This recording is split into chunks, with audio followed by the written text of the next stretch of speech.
I've had lifelong friends, people I've worked with, hired that just kind of vanished. Yeah. Could you Yeah, introduce yourself almost like we were on a show? Like just introduce yourself to whoever's watching. yeah. Well, it says right there, Joseph Taylor, but I go by Ojo Taylor, but I'm a formerly member of Undercover.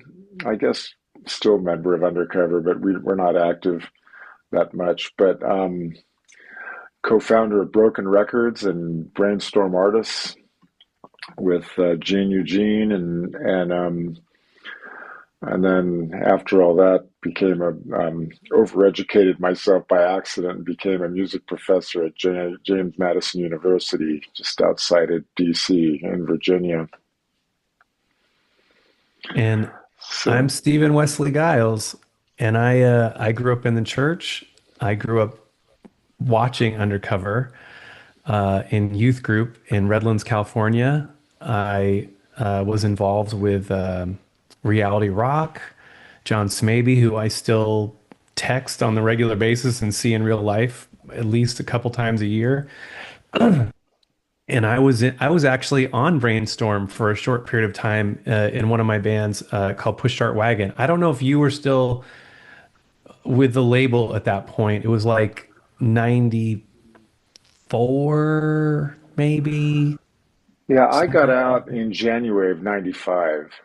Okay, so it was like right when that Yeah. transition was happening. Um, and we had like a record that we did in there and Andy Prickett produced. But so anyway, so you grew up and I was reading your freedom from religion speech, and I was thinking about a lot of things.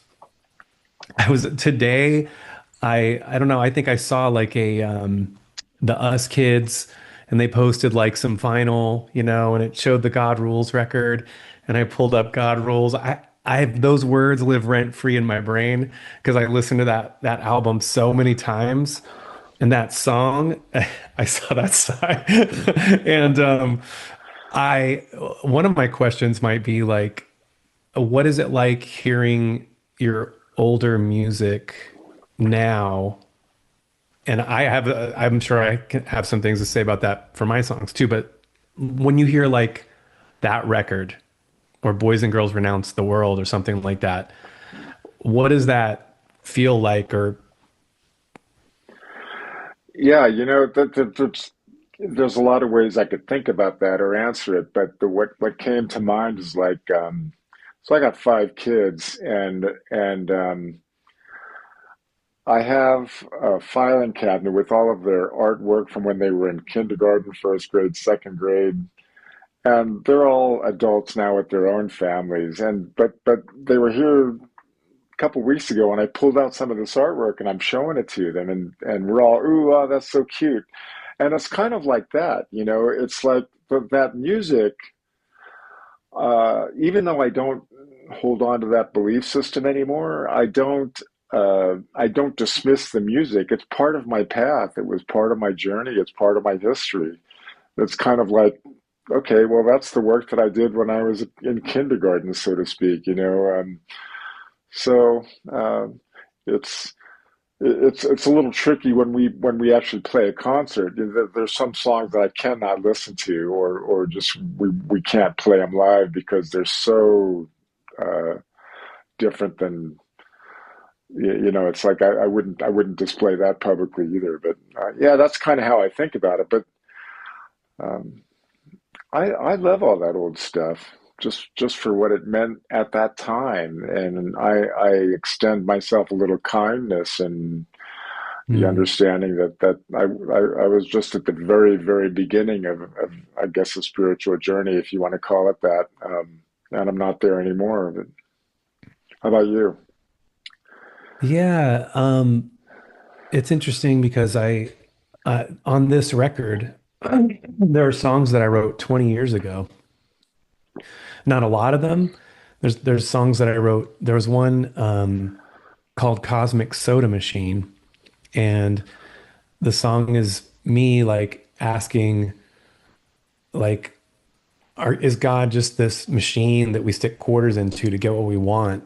Because I remember at that time it was kind of like I was just asking those questions, and and at that time I wouldn't have thought that's me deconstructing necessarily, but where I am now, I could see that as like a little, like these little questions, these little chinks in the wall of the dam, that started slowly pushing out more water. Because I grew up in a kind of in a Southern Baptist church, like, and my mom was very into it, and she and I inherited a lot of that, like the fear, but also the you're going to hell, like that was something that ruled my life for a long time, way past when it should have, like Right. that was a very real fear too. Like sometimes when I talk about it, I cry just because it was such a like not worrying about that anymore is such a huge relief. Like it really, I I want to say that I came when I saw I remember seeing Undercover and just being so like moved by the music. Like I love Branded is probably like one of those records that like moved me so much. Like I love the punky, like kind of fun of those earlier records, but Branded was like it's kind of like when you discover a band and you like associate with those records. Like they can make a million new records that are amazing, but there's something about that kind of personal discovery of an album or a band that kind of locks into your history. And so like that Branded record was one of those records. And I remember you playing and like you would sort of do you were praying, while you were playing. And I wonder also, that was like a sincere thing for you, I'm assuming. Like you were like, or was it? I guess I should ask, was that a Yeah, of course sincere? it was. Yeah, those gestures on stage were all sincere. They weren't staged or contrived or anything like that. But it's the same as you. I can look back now. It's like Steve Jobs said, you can only connect the dots looking backwards. You can't connect the dots of your life looking forward. It's like, oh, that makes sense now. But I can see the seeds of my own deconstruction even back then. But I was still a believer. So there's some songs on Brandon that are calling into question some things and expressing some doubts, but there are others that are still kind of locked into that evangelical mindset. But I've seen your posts about your upbringing and the Baptist thing, and it's very different than mine. I was born and raised Catholic, and Yeah, I saw that. Yeah. which has its own guilt trips and so on. But for me, I don't know about you, it was very difficult to leave that. I mean, the liturgy and this Catholicism is such a sensual practice with the incense and the cathedrals, and even when you're in Europe, you walk into these cathedrals and you can smell the centuries old dust almost in the air, and the pillars and the statuaries, and going to the Vatican and looking at Michelangelo's Pietà and the dome and all. It's very sensual, sensory oriented. It gets into your nervous system. Very difficult to then to try to put that all in perspective and say, well, I don't really believe any of the theology anymore, Yeah. What but do you but did you replace some of those things like with, and what did you replace them with? Because I feel like you have a very rich life and a very full life. It appears, again, this could be appearances, Facebook appearances, but I really sense that from what I've read that you have found a lot of beauty in life. And what is it that you pivoted to when you left that like comfort of that? that's a good question. It's something I was hoping we would talk about today, and I want to get your opinion on this too, because I've been so I realized that I just didn't have enough of the beliefs to consider myself a Christian anymore around I guess it was 2008, so maybe almost 20 Mm. years now. I've been dealing with this, and it is a process. And but going back before that, I remember it was 1985 when Chuck Smith stopped doing the concerts at Calvary Chapel, Costa Mesa. That same summer, we had just gotten back from our first European tour, which was, I think, 6 weeks in 9 countries, something like that. And for the first time, I got a close up look at how different Christianity was in different countries and in different cultures, and how kind of in a lot of ways twisted it is here in the U.S., which now, of course, we're seeing that in Yeah. right out in the open. So in 1985, I stopped going to any evangelical church at all. I just when I came back from Europe, I thought, yeah, this ain't it, and I kind of sat out going nowhere for about a year, maybe, and felt a draw back to Catholicism just for the practice part of it. So I remember walking into the Monsignor's office at the local parish, and I said, "Hey, I would like to, just start going to Catholic Church again and receive the sacraments. I haven't been doing it for years and years." And he said, "Well, okay."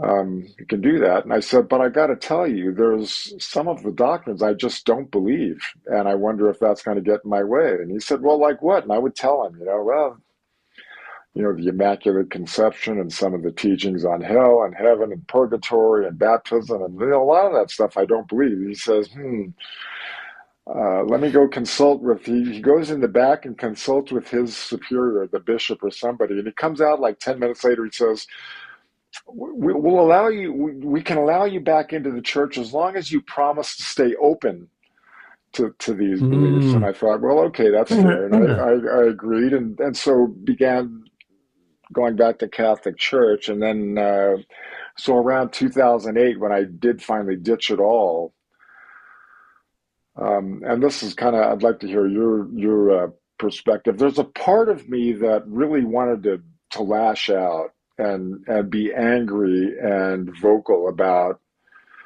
I wasted fucking 40 years of my life on this stuff, and how many Sunday Yeah. mornings I could have slept in, and it's so stupid, and the logic doesn't make sense. And of course there was no such thing as a biblical exodus.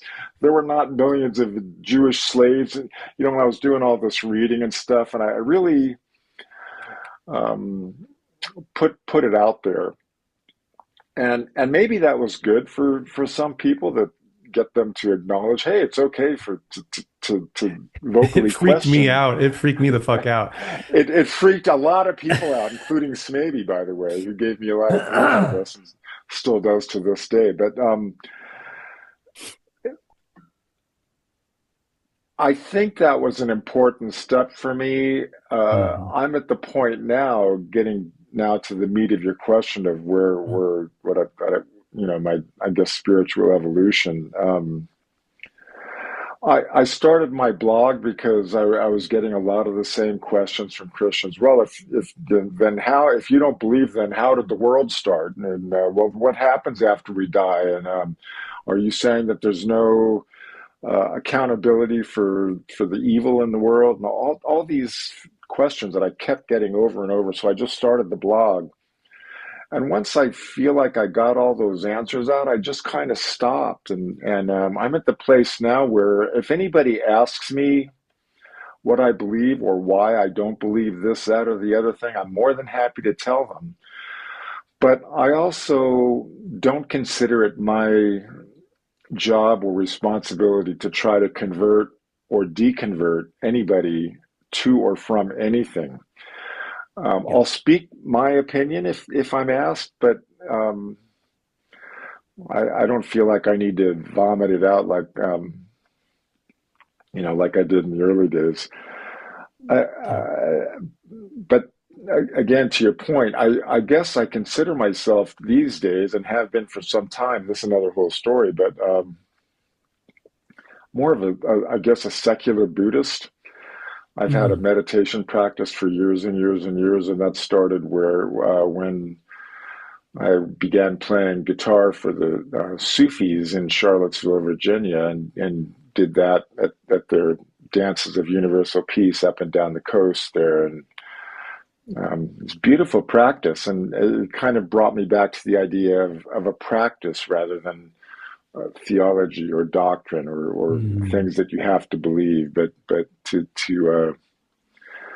pay attention to the operation of our mind and understanding how that works and all that goes along with that. So that's the long-winded answer. Sorry for being so verbose there, but No, not at all. Not at all. um, I think it's so it fascinating. I has mean, been an evolution over 20 years, of probably feeling like, and lashing out. And actually, the woman who was kind of got me, she was the straw that broke the camel's back. The Jenga piece that once removed, the whole house came crashing down. It had to do with the idea of hell.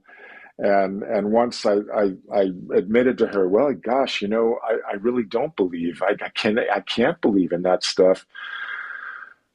She thought I had an obligation and responsibility to tell my fans or people who listen to me or follow me or whatever that kind of where I'm at. And I thought, no, I don't feel like I do have that mm. responsibility. But then social media popped up. So again, we're going back 18, almost 20 years, pop up on MySpace back then, or then Facebook and Instagram, and people would say, "Hey, Joe, how's your walk with the Lord doing?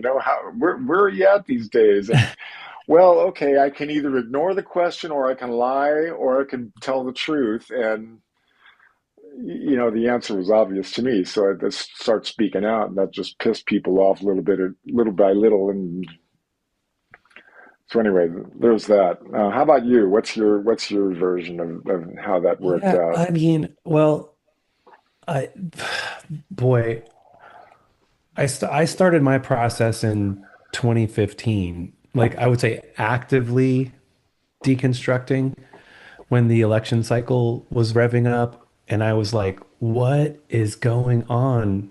What like I the co-opting of Jesus and Christianity for the Republican Party for me was like that was it. That was the beginning of a pile of straw that broke the camel's back for me.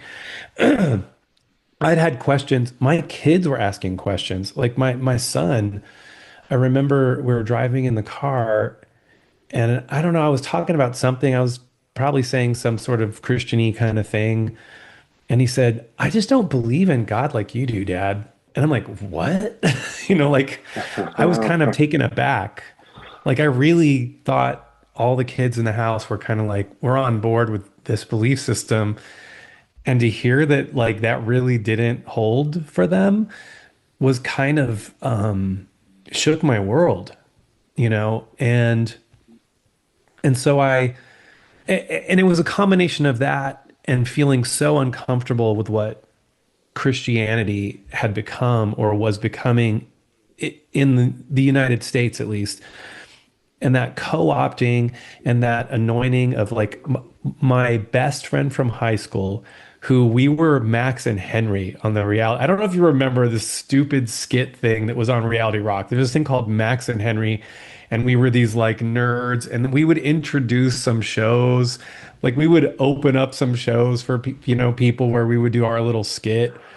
He is a Baptist pastor. He in fact he's beyond a Baptist pastor. He's in the Southern Baptist Church in the South, and he's the head of the conservative Baptist network that wants to make the Southern Baptist Convention more conservative. So we're like a tale of two cities that like Mm. shot off, and like we haven't talked in a long time because we had a falling out when Biden was elected. he was I was kind of going off on something he said on Facebook, and he blocked me and then called me, and then I said, "Hey, you're making it dangerous for gay people to be alive from the things you're saying." And he just kind of ended it. And I'm like, "Okay." That's the end of that relationship. And so like all these things that I'd held on to, the 2015 to 2020, I was just asking these questions, talking to friends. I had dear friends that are still believers who I talked through with this and who still love me, because you just like you do. I know you have so many like dear friends that are active believers. And it was those friends that like I could express what I was going through and also talking to other people and like seeing your posts and like other people who were thinkers who were either Christians or evangelicals or deconstructed, and I was seeing those things and they resonated with me. And I'm a very feelings person. I'm a thinker too, but like I admire your thought process so much. Like it's kind of like I wish I could think like that. Like I wish I could like organize my thoughts in that way, and I'm not organized in my thoughts in that way. But so I took a long time to get where I was. The pandemic gave me this clean break from church. So I didn't go to church. And then when it started opening up again, I didn't want to go back. And I had no desire to go back. And I didn't. I didn't go back. And so for a while, I replaced some of those things in that community with political activism. I got really involved in my city, in like the politics, and and I realized one of the fears I had was like replacing my evangelical thing with a political thing, like just doing, I don't know, like religiously doing this other thing. So I kind of stepped back from that a little bit. And I still hold those things it's very important to me to be involved in social justice and like the things that I feel like Jesus would have been into, you know, my reading of whoever Jesus was, the Right. myth, the figure. Um, and then I don't know. I feel like I wandered on that answer, but No, but that's good. We are in a weird time where, when I was a kid, my mother was a Democrat. She was a Kennedy Democrat, Catholic. Um,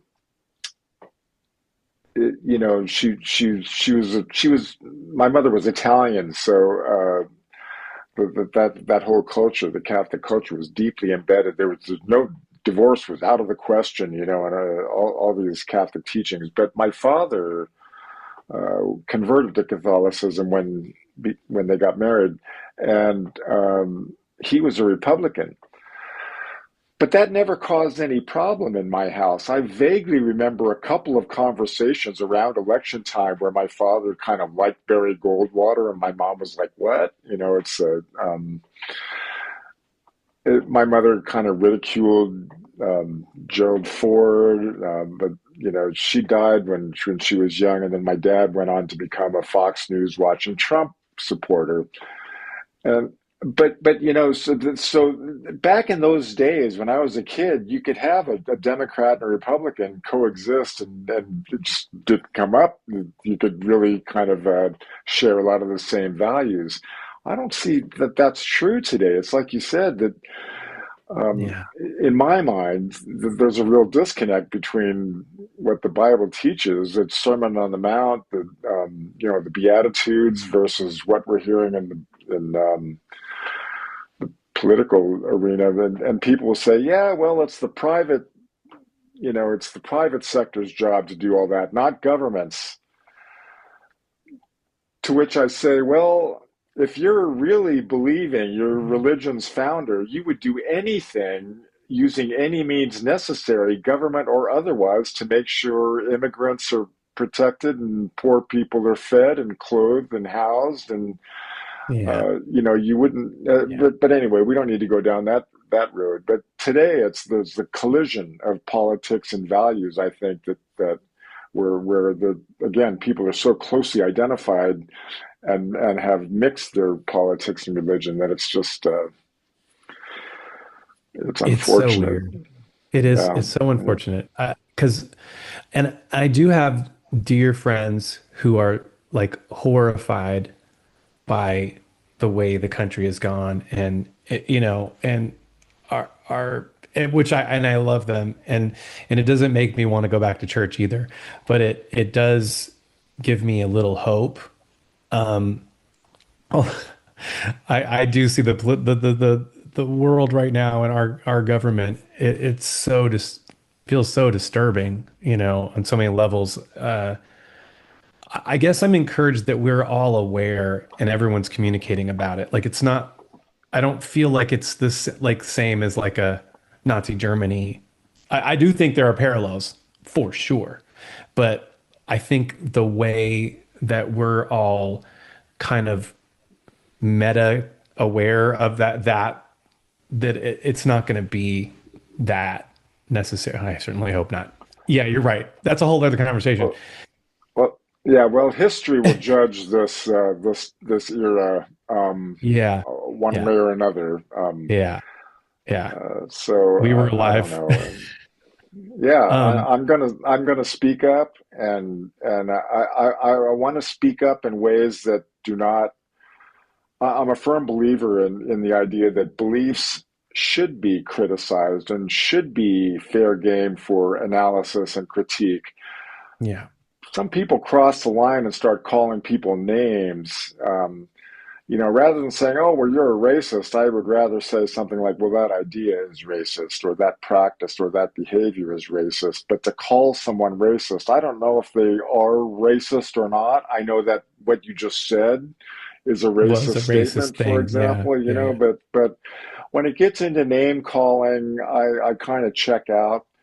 So I would rather keep what I have to say focused on values and the criticism of ideas. But again, some people so closely identify with their ideas that they take it personally and think that, oh, yeah, well, you're criticizing me, you're being an ass to me. And I have to remind them there's nothing that I said that was personal to you. I am critiquing this idea, which is fair game. And then you've got people that say, well, you've got to respect other people's beliefs. And I'm like, do I now? So do I have to? Should I respect Hitler's Nazism? Should I respect Pol Pot's version of communism? Or do I have to respect that, you're saying? Or do I have to respect Christian nationalism? No, I do not. Those ideas have every actually responsibility, I think, to be critiqued and criticized, yeah, mocked in some cases. So yeah, it's touchy, and we speak up, but we can never determine how it's going to land on someone else. And I'm saddened when people do take it personally. When I meant no slight to them at all, no yeah. malice, no insult. But I'll say that so your record I thought it was, okay. So I was looking for your record. I looked on Bandcamp because I think I was on the Kickstarter. I don't know if I got well, I the appreciate CD or not. that.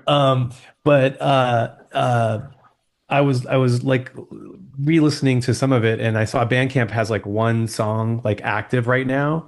Like, I guess the official release is June 4th, June 5th, yeah. June 5th. And then Okay. the whole album will show up. Oh man, I'm excited. I'm excited for that. Do you want to talk about that in relation to some of this conversation? Like, tell me more about Um, like what prompted you to get back to do this record? yeah, well, so like you, I had some of these songs were I actually wrote pieces and snippets, bits and pieces over 20 years, but none of the lyrics were written. I'm always a lyrics last kind of guy. I have to have the song done, and then I listen to the song and kind of this kind of sounds kind of woo woo, but listen to what the song is telling me, which is kind Mm, of weird because it came from inside me anyway. But what emotion is being dredged up by this? And as when I was playing guitar for the Sufis in Virginia, I would come up with these. I had this guitar that I've talked about this, so forgive me if this is redundant, but I have an acoustic guitar that I was using, and they use an open tuning that I modified to my own tuning. Uh, it expands the range of the guitar. It's almost like a baritone acoustic guitar at this point, but higher. The high strings are higher and the low strings are lower. But I was coming Hmm. up with all these really cool modal licks and riffs and motifs and ideas, and I would just, oh, that's kind of cool, and throw it down on my phone. Ended up on my hard drive. Forget about it. Well, I was telling a friend of mine about all this, and she said, I want to hear that stuff. So I pull up some of those files, and oh man, there's that one. I forgot about that one. That one's pretty good. I could Yeah, do yeah, something with that. You just start listening through your junk drawer, your musical junk drawer, and some of yeah. it's really good and some of it's really bad, and you pull out the good ones. And before I knew it, I had 10 songs, or I guess there's nine on the record that I thought I could do something with this. But on the lyrical side, so I asked Greg if he wanted to be involved, Lawless, and he played guitar on my first solo record, and he was all in, and I wanted to work with Aaron Smith, and didn't know if he would agree or not because it's like we have a scarlet letter on our heads, right? The minute you leave the faith, you're this eat babies, Yeah. Yeah. howl at the moon Satanist or something. But it never came up between Aaron and I, and we've always been pretty cool. And he said, "Yeah, man." And I sent him the tracks, and um, anyway, that's the band is basically the three of us, and then Campuzano played bass on one song, Jeff Schroeder on a couple, Jim Nicholson on one, and I used two students for the background vocals throughout the whole thing. But thematically or conceptually, I did not want to do a record. I had spent my whole career using music as propaganda, music as message, music as a utilitarian way to make a point. Uh, I had a song that I released on the Freedom from Religion Foundation's compilation record. They called me up and said, "Do you have a song we have for this compilation record?" I gave them one, and they liked it and ended up putting it on the record. And the president, Dan Barker, he and I were, um, we became kind of good friends during that time. And he said, "Well, you really ought to do more of this, write some pro-atheist music." And I said, I'm done with that. I'm done with using music as propaganda. So I didn't want to do that on my record. So it really is the first personal statement in 20 years where I went through my journals and pulled out emotions and lines and thoughts and ideas that I thought were still pretty powerful and put them all together. I don't want to talk about really what any of it means because I think that's for the listener. to to Mm. to see how the songs land on them. What does it mean to you? Um, Hopefully, and I don't know about you. I consider it a high honor when someone listens to my song and brings themselves to it Yeah. without me telling them what they should believe or how they should hear it or any of that stuff. Yeah. It's the best. Yeah. I love it. It's a pretty So the amazing title of to your hear. record, run that by me again. It's this long title, right? I was a teenage blood sacrifice cult member. Right. So Now mine is very pointed. well, yeah. So talk about that and how you Well, think about so that, and how that might yeah, land on people. And I chose it for me, I chose it as a way to engage in a conversation that I really want to have. Like I really like having these conversations with people, like talking about, like I, I guess I was just trying to work through like why am I putting this record out? Like why now? Because I actually have had these songs for a some of them for a long time. Few of them I wrote 3 months ago, like some of it's brand new. One for me, it was like an art as resistance, like just kind of putting it out there that like, hey, I'm not okay with the Christian nationalism thing.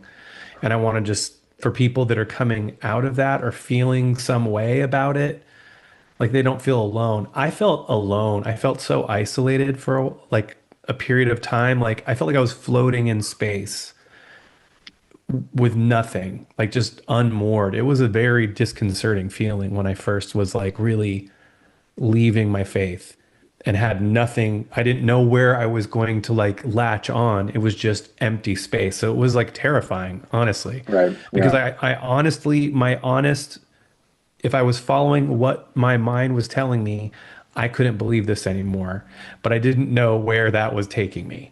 And that was very difficult, but I knew that I couldn't go back.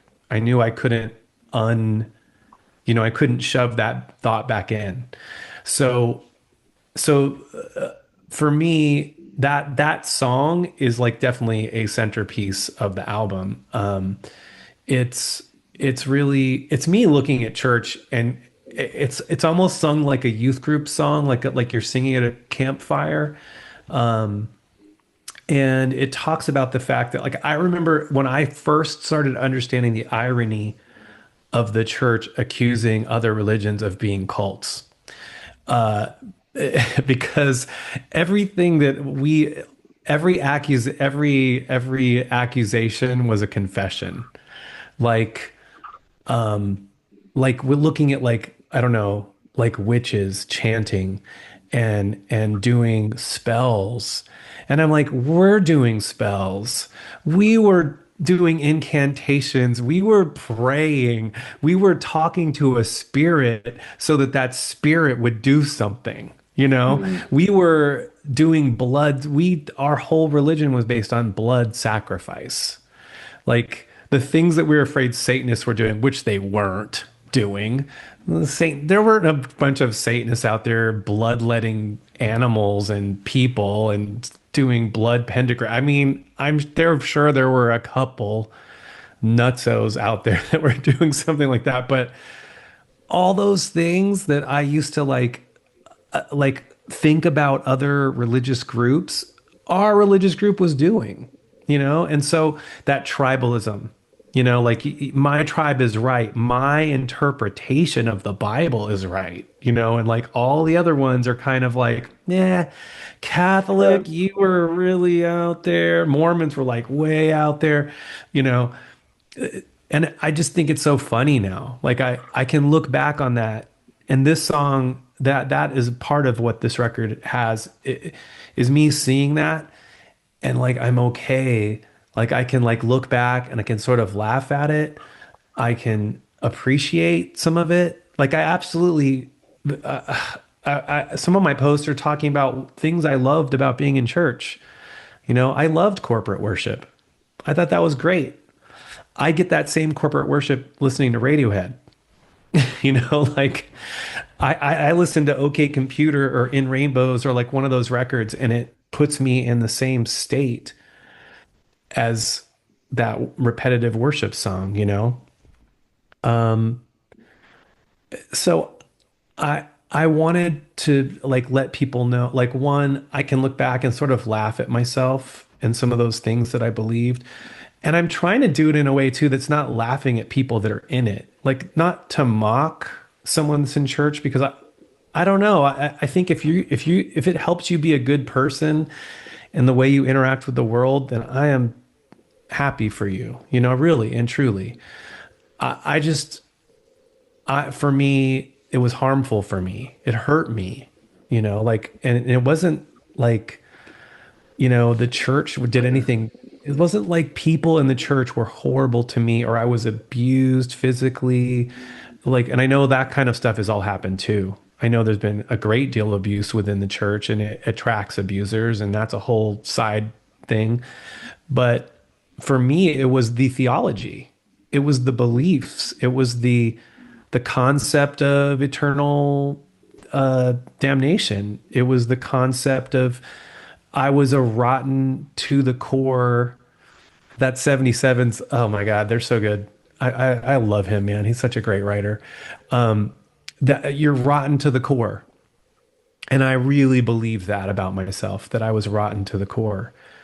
And so like letting go of some of that was so freeing to realize I'm a good person. I care about people. I love people and I'm not a Christian anymore. I think I have more peace now than I ever had in Right. church. You know, like I have the peace that passes understanding now down in my heart. So so talking about like what did I find in place of it? I've gotten more into music, my music community for sure. A lot of stuff online with people that are in the evangelical space, but I don't want my whole life to be that either, you know? And I think you were talking about that too. Like, you know, I don't want my whole personality to be the thing I'm against. Like, I'm more like hoping that people can see that there is hope on the other side if they're going through it. That's for me is very important for people to get. My first song, I love the song title. I have another crazy long song. It's My Higher Power was the future ghost of Sufjan Stevens. And I don't know if you're familiar with Sufjan Stevens' Sure. music. Uh, Yeah. I've loved his music forever. And I was going through, I also was divorced in kind of coming out of the pandemic. And that rocked my world too. I'd been married for 27 years. And that marriage was ending. My belief was ending. My dad passed away. I started, it was like a whole bunch of stuff at once. You know, Now, that's a I lot was of in it. stuff. Yeah. It was like all those. I remember the church had like I remember pastor had like this life events that, you know, and they had scores next to them, like moving, starting a new job, you know, and they had like Right. points for like how heavy that is on your life. And I'm like, my things were like, you know, maxed out the trauma or whatever stuff. So I had all those things going on. I was trying to make sense of it. I went into Al-Anon, like Alcoholics Anonymous, but for like the people who had alcoholics in their life. And it was hilarious because I had like freshly agnostic and then going into the serenity prayer, you know, God grant me this serenity. And like everything is talking to God. And I had to sort of work through how can I be here and also in my mind because I was getting relief being there. It was very helpful for me, like that 12-step process. And I still have dear Mhm. friends and I still every once in a while step into like an online meeting. But I found a book, 12 Steps for Agnostics, and it was really helpful. He said the way I look at higher power, because that was a big central component, higher power, was that he said, well, if my plumbing breaks, I'm not a plumber and I can't fix it. Like I really can't. And so I call a plumber. And I said, in that scenario, the plumber is this higher power that I am depending on to meet a need that I can't meet. And so I sort of was like, and they were like, your higher power can be whatever you want it to be. It could be a tree, it could be the earth, it could be the group. And I just jokingly, I was writing songs and I like came up with that title and I'm like, well, I think the future ghost of Sufjan Stevens will be the most wise ascended creature. So that's gonna be my higher power. And it ironically, I mean, or not ironically, I don't know. I sort of like if I feel the need to pray sometimes because I still that's something I still every once in a while hold on to like that you know, that tradition of prayer, I'll pray to Sufjan. I'll pray to the thought of Sufjan. And I know in my mind, I know that Sufjan's not hearing me and he's not changing things, but I'll tell you what, like that like part of belief was really reassuring. That was Hmm. a hard thing to like let go. That was a Yeah, hard thing to let go of.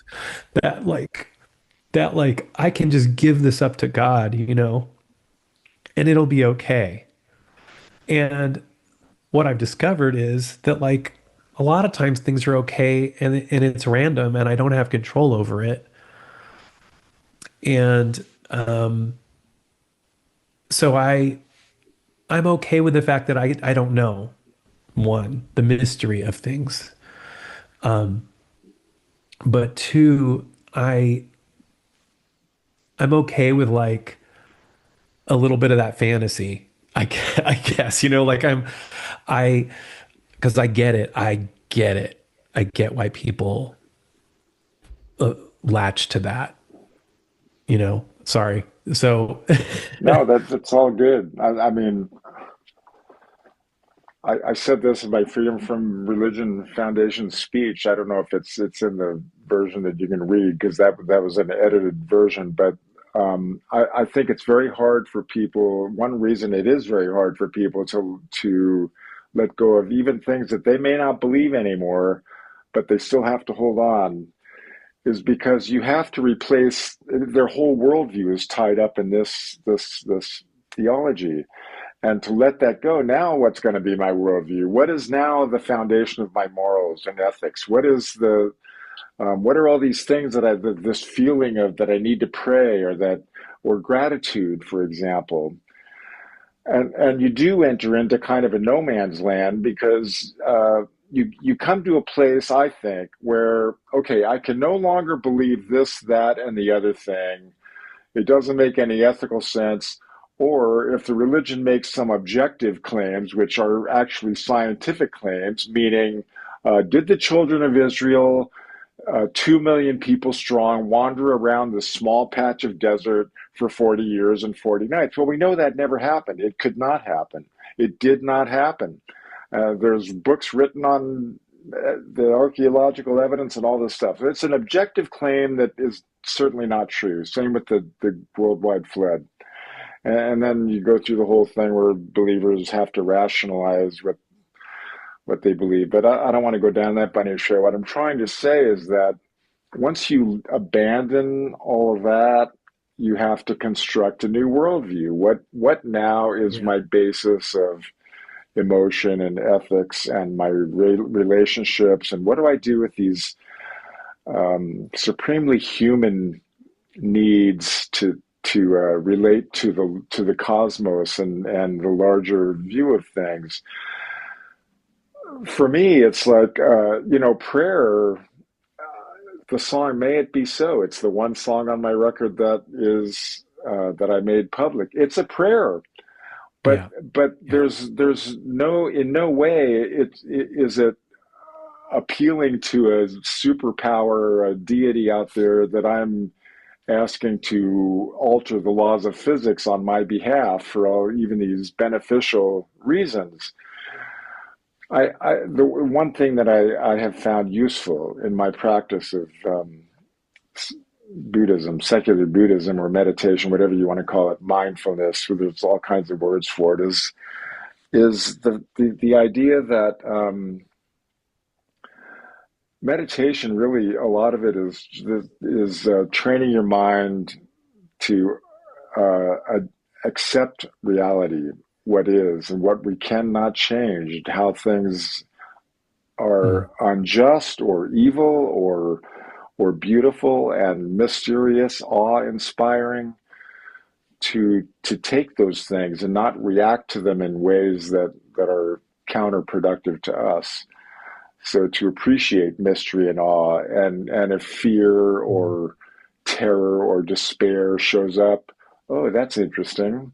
The Zen Buddhist monk Thich Nhat Hanh talked about making friends with those emotions, and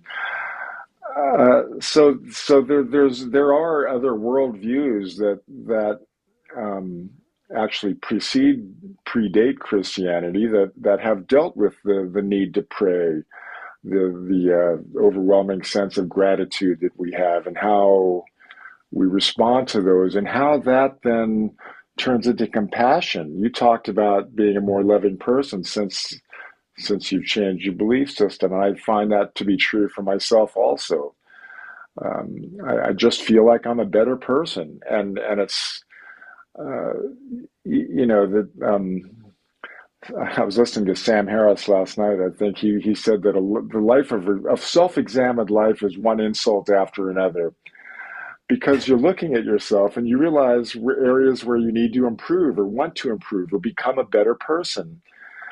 Well, this is which is really all that matters, and I think even the Bible would agree with that. You know, if the man who says he loves God and hates his neighbor, the truth is not in him. You know, and Yeah. Yeah.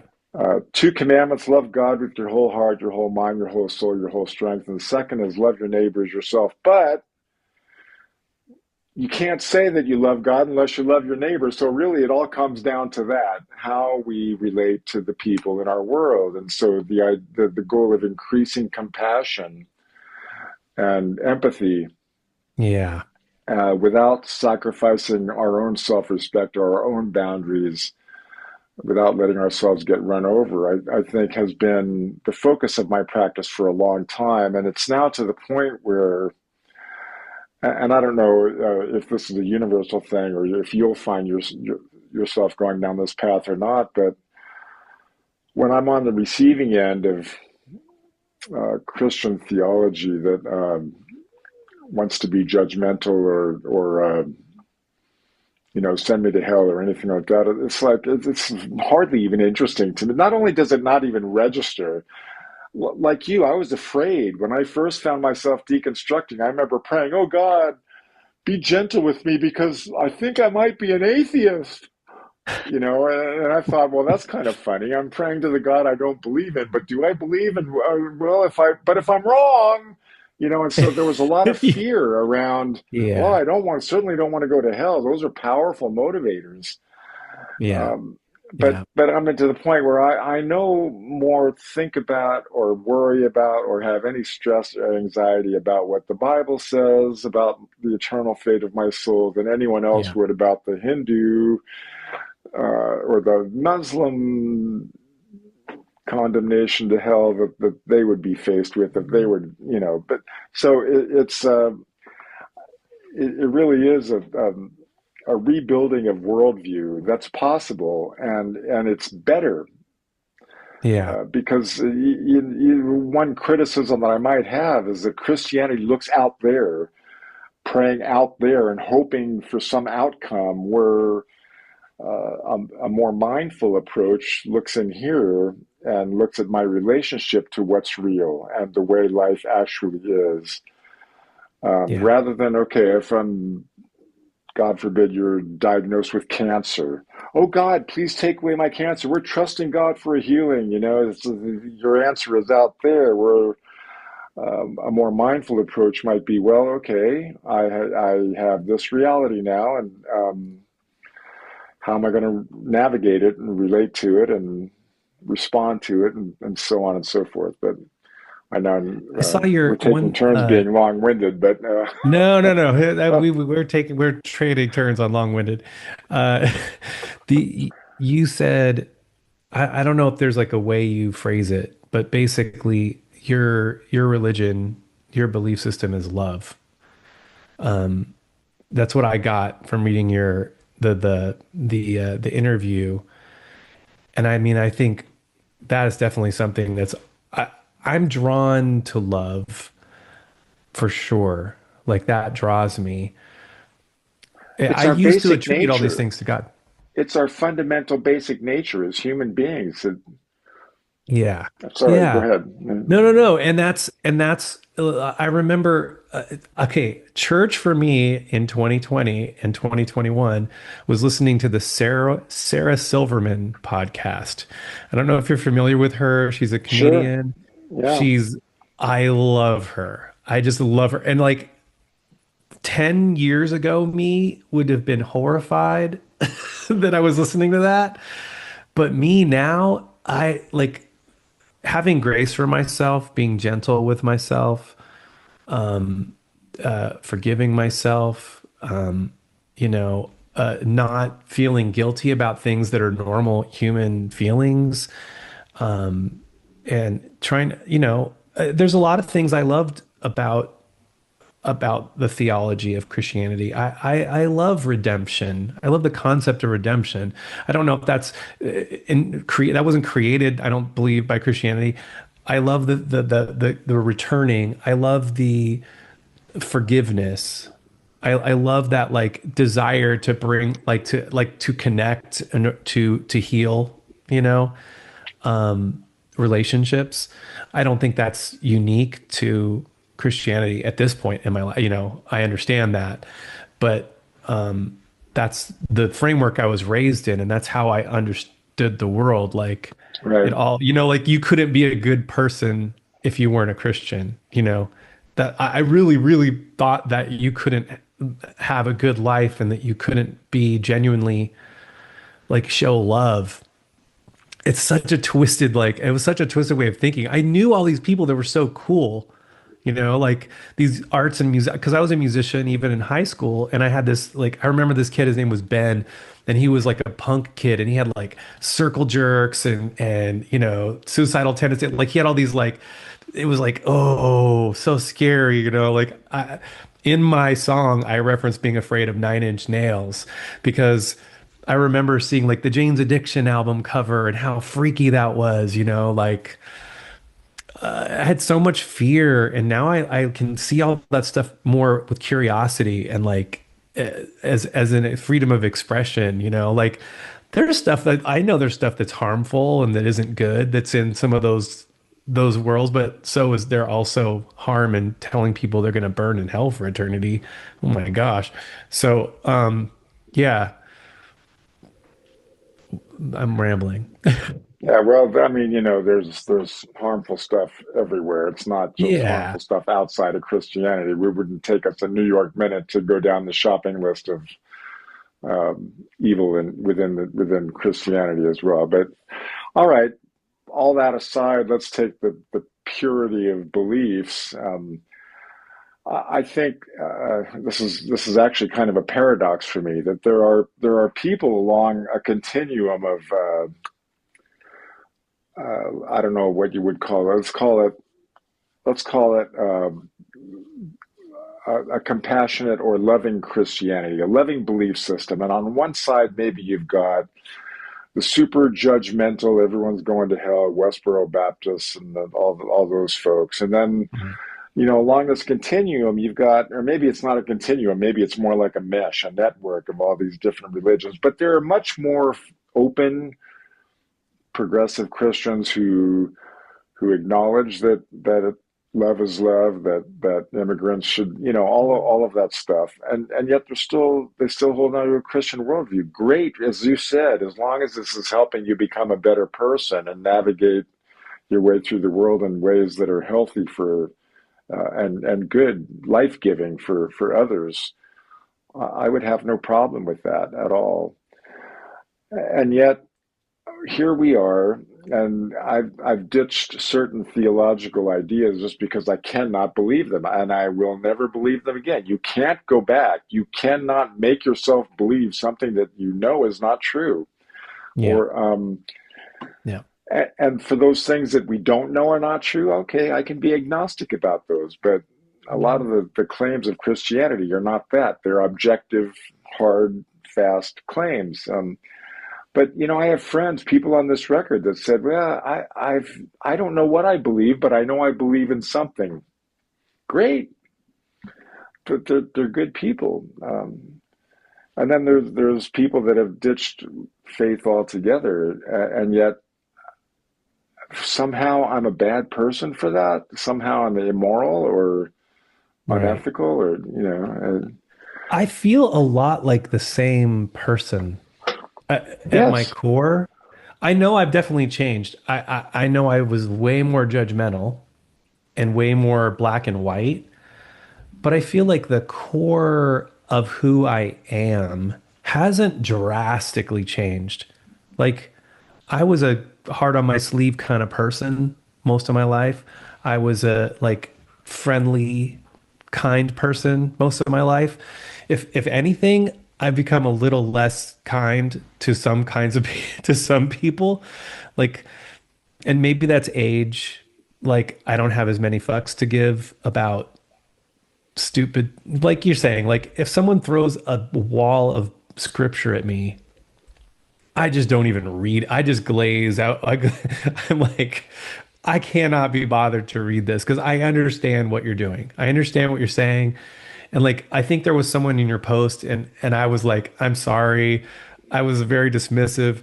I just, I can't read that anymore. It's like such a waste of my mental activity because I know you're not changing my mind on this. You're not going to convince me with your scripture to like change my mind on something I know to be morally true in this situation. Like this is just not going to happen. Right. Sorry, what were you saying? No, I mean, there's people like that where it might, maybe a few years ago, it would have angered me, or I'd feel like I need to punch back or something like that. I'd find myself more having compassion on them. Like, okay, you're throwing this wall of scripture at me. Rather than me take it personally, this is a reflection of where you're at, not where I'm at, and Yeah. you're Yeah. not far enough along on your journey yet, and I wish you well. But Yeah. I'm going to lose zero sleep over what you just told me. That's and Uh, I'll tell you what, yeah. I think that's been a very freeing thing. And I'm sure through therapy and group work and like whatever process anyone goes through, like getting to a place where you're just comfortable with what you believe and that I don't need outside validation of that. I don't need, for my record, I don't need outside validation that people like it. I love it. I'm so excited about it. Like I yeah, believe in it. I'll stand 10 toes for every song on this record that like it's a beautiful work of art that I'm putting out. And I would love for a bunch of people to love it and listen to it. I don't need anyone to do that. And it's like, I don't need, I started sharing my journey and my thoughts, one almost as a prep for my album. Like it was kind of like, hey, this is my album is this, all these things I'm saying, that's kind of my record is somewhat about that, and I want to talk about it. And I want to talk about it with all of my people that have seen me growing up. And I wanted to do it in a way that was respectful. And I haven't always achieved that. But I'm really trying to frame it as this is my experience. And I think I got this in Al-Anon too. Like there's a saying in Al-Anon, you, my sponsor, he would say something like, you got to have no expectations. You have to have no expectations of someone and how they respond. You have to let their response is just what it is. right. Because when what is it? It's expectations are future resentments or something like that. When I expect something of someone and then they don't do the thing that I expected them to do and I resent them, I have just punched myself in the face. And that is like me. That is like those memes where the guy is stepping on his own face. Like that's me. And I think I have learned to let go of a lot of that stuff. I've learned to let go of a lot of that and just let people be who they are. And I definitely want to be a part of helping people be who they are if I can. So when I see like my friend, who was like my closest friend in high school, when I saw him posting all these things to his church about it was during the middle of the George Floyd protests. And he was posting how marriage was in danger because the Supreme Court was passing an act on gay marriage. and I just went off. And it was not helpful. I wasn't, no one was going to receive what I was saying, the way I was saying it. And I was in the wrong also. But also, I'm at that point where, like, when I see people who I grew up with and I understand that belief system doing harm, I am going to say something. If I can do it in a way that is productive.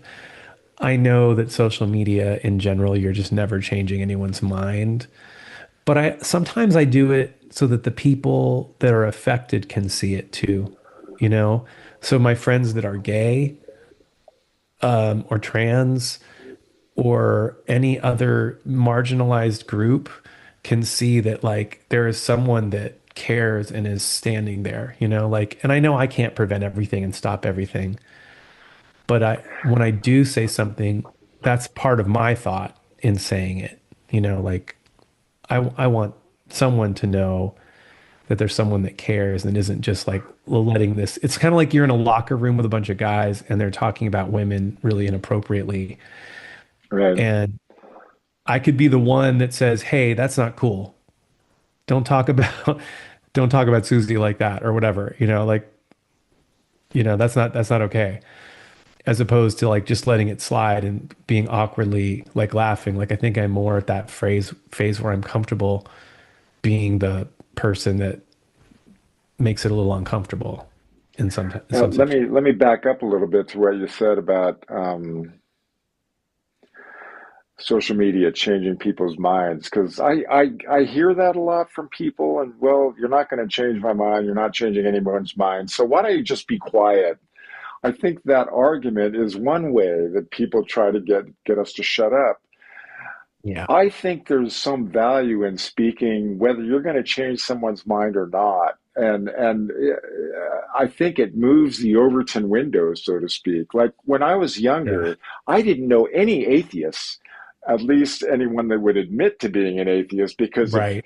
anyone that admit to being an atheist is worse than being a pedophile, serial abuser or something, Madeline O'Hare, oh my God, or Madeline Murray O'Hare, whatever her name was, that woman that was one of the first outspoken atheists, that for sure going to hell. I mean, I was born and raised Catholic, which meant even Protestants were going to hell, much less atheists. And, Right. Right.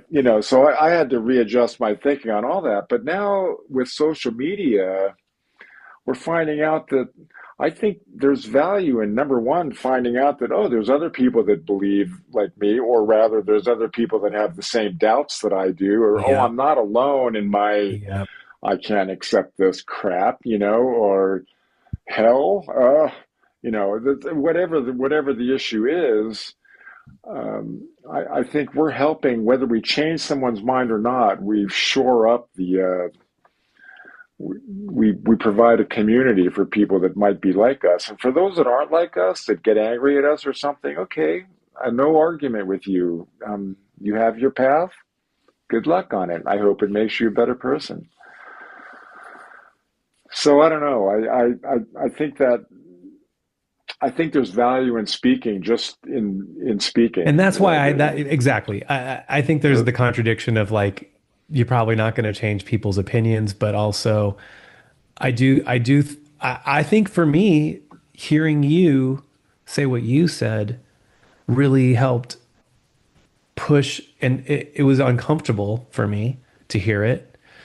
And I think the real discomfort for me was I agree with what I'm hearing. That was the real discomfort. Sorry for that. No, I'm really glad. I'm really glad that, like, you and, like, some of these other people that I found, like, I found a bunch of people on TikTok who there was one, her name is Deconstruction Girl, and Queen of Heathens, and I found them and they were like, they knew the Bible better than everybody, and they were not there for the Bible. They weren't doing a Bible study. Well, they were. Oh, there's this other one. Her name is Monty Mater. Oh my gosh. I love watching her dismantle foolishness. Like, because my brain doesn't work like that, but boy, do I appreciate seeing it. And I totally get it and I understand it and I love it. And those things definitely did move me. It definitely like helped my process. It made me feel like that a little less alone. It made me feel so that is why I do anything that I do in the social media space. Right. It is, and Part of I've that had is people I'm reach not out to me. here to change anyone's mind. I'm not here to change anyone's mind. So it's kind of a when people tell me that, oh, you're not going to change anyone's mind, so why do you do this? Why don't you just be quiet? It's an effort to control, really, and to Yeah, silence different points of view. yeah. Yeah, I appreciate those people too. I mean, for me, it was Christopher Hitchens, Oh yeah, yeah. Sam Harris, that really um, got not only got me thinking, but would convince me that, well, yeah, it's okay to speak out and speak out boldly about this. And I don't agree with everything that they all say, but um, there's value, I think, in being true to yourself and documenting your path. This is where I'm at today. I might be wrong about something. I might be. I've got to face that. You know, if they find out tomorrow that there's a God that created the universe, okay, I am open to all evidence and all objective, uh, any objective truth. I'm open to all of it, but I don't think it's going to happen. But I have to be open. So I don't know. I'm just not in the business, like I said, of trying to convert or deconvert anyone. I'm going to speak the truth, and as you said, some people are going to be drawn to that, and some people aren't, and some people will be drawn partly to it. Well, I Uh-huh. believe what you're saying, but I still think this, and that's fine Yeah, too. yeah, yeah, yeah. It's to use our Christianese metaphors that this little light of mine, gonna let it shine. You're not gonna hide yeah, it, yeah, yeah, and yeah. someone will see that light on a hill and be moved. And I'll tell you, I was listening to like I've been going over to John's place for years, like hanging out and love him so much and like and his faith, his faith and the way he interacts with the world and the music and that entire world and so much of that world still I still love. There's some of it I can't listen to anymore. It's just so I don't know. It's so cliche, but I feel like that time period had some really true art, you know?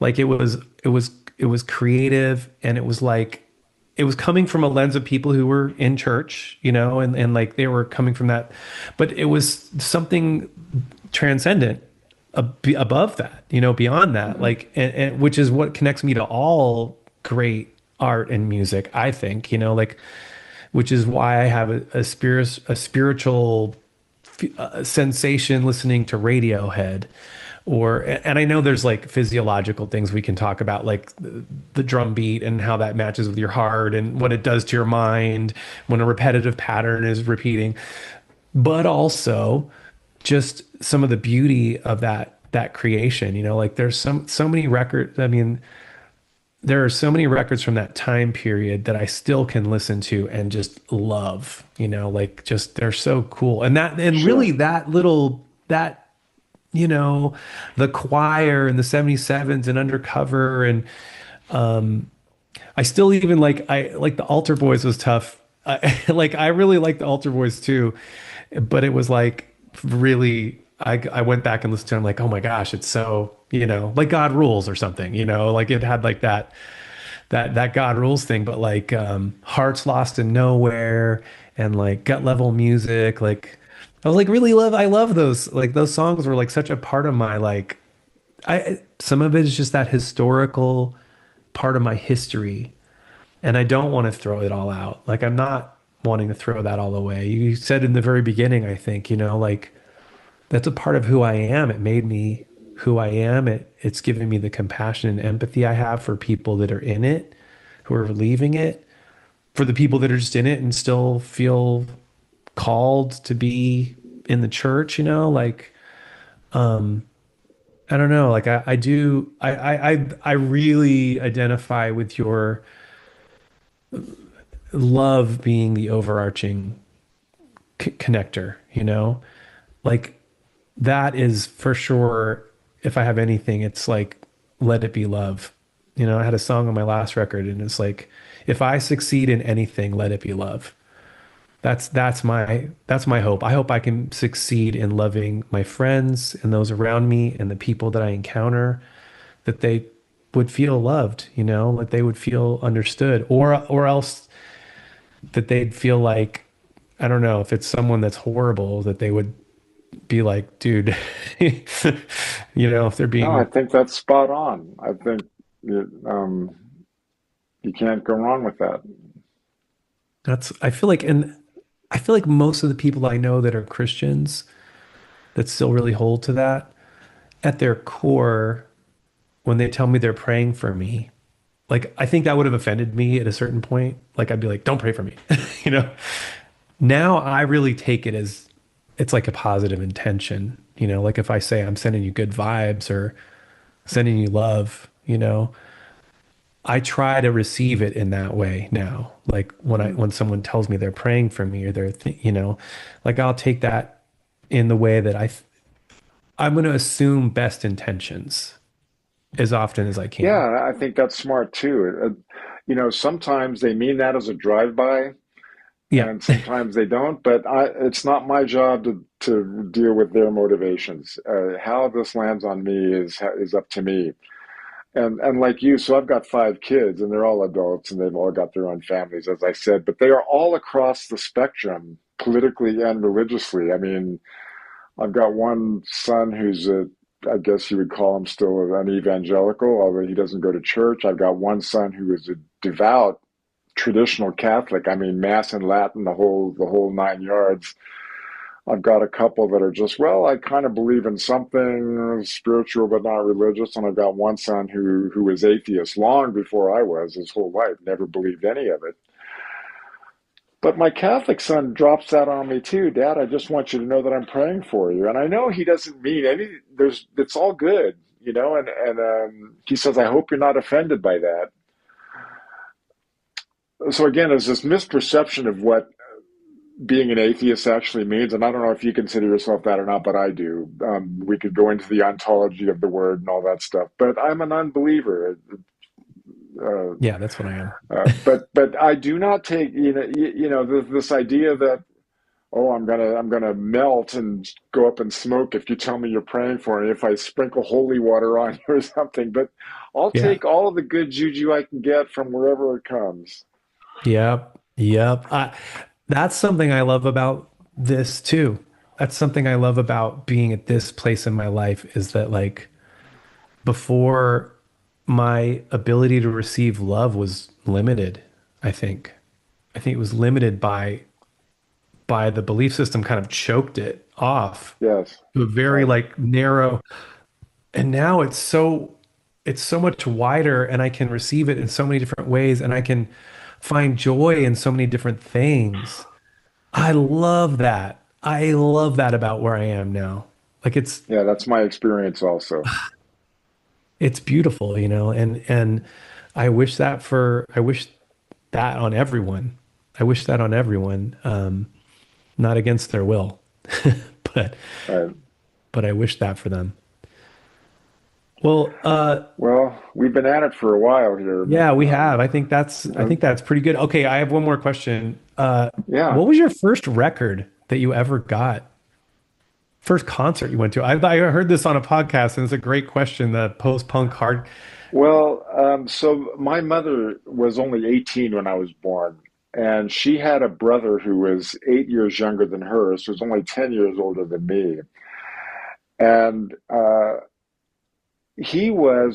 remember the first record I ever, my parents were not music listeners. My dad had Sing Along with Mitch records in our hi-fi unit in the hallway, so there was not a, but my uncle, my mom's younger brother, he was growing up during the 60s, so he would bring home records, and the first record I remember totally getting into was the Beatles' first record.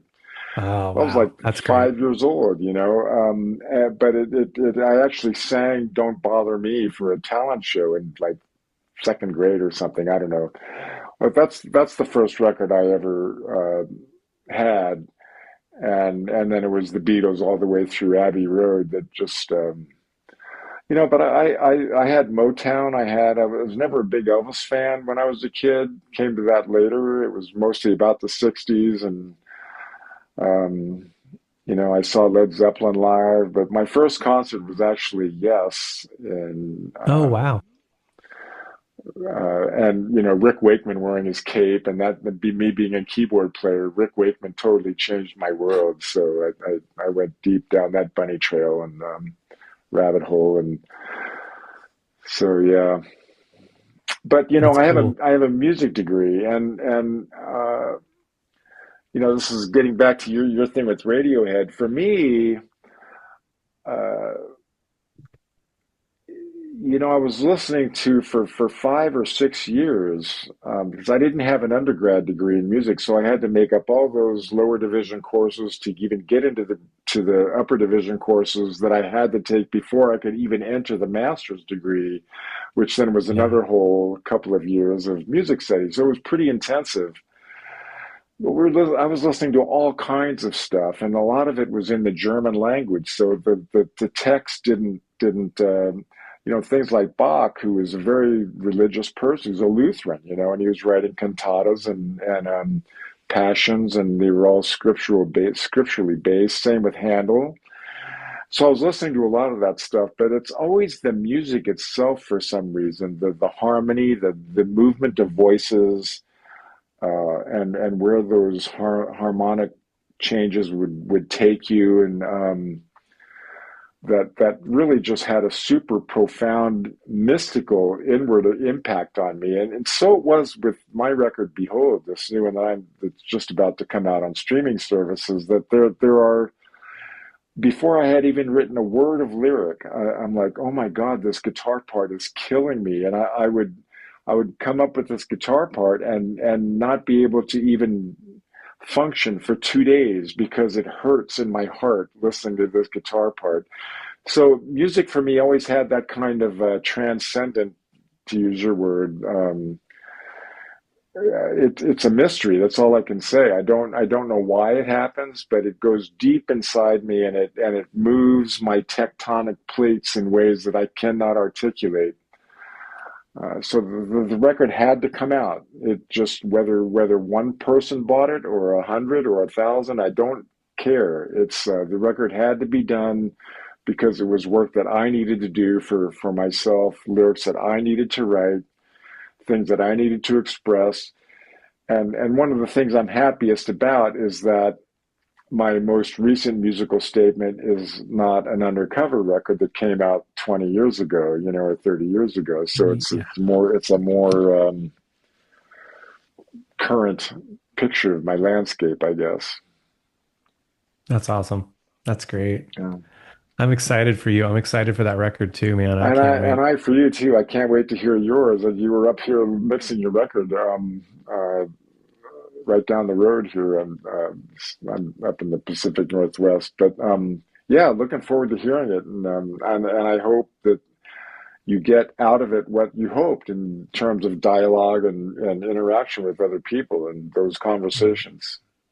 Yeah, thank you. It's already happening. It's already been happening. So Oh, good. I'm, I'm looking forward to like when it's actually out too. Like it's so weird because you work on something for so long and then it comes out and you're like already like it's done. You know, Yeah, I'm you're finished. I'm past it. finished with Right. that. Yeah. I'm Like I already have two writing other new stuff for bands. my next. Yeah, right. Yeah. 100%. Are you already have you started writing for the next stuff?